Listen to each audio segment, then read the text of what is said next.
The start point for atmospheric beats is a simple but recognizable melody. For that type of melodies, you can try different type of Sistema generations. Synth, pluck, bell or keys is the perfect choice. I would pick analog keys and generate a new sound.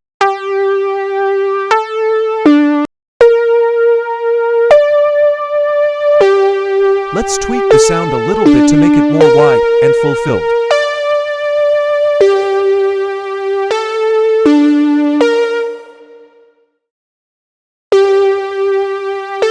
I will use filter to cut off unnecessary high frequencies. Add a lot of long reverb, and then wash the sound with a delay.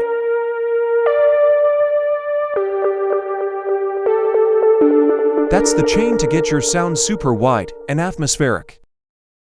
For the low end you can use any type of bass, but I prefer classic 808. It would give a great low end to our beat.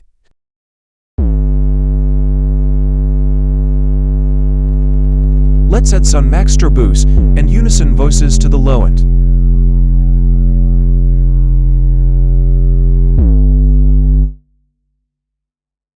Add some EQ to filter out ultra low end and clicky high frequencies.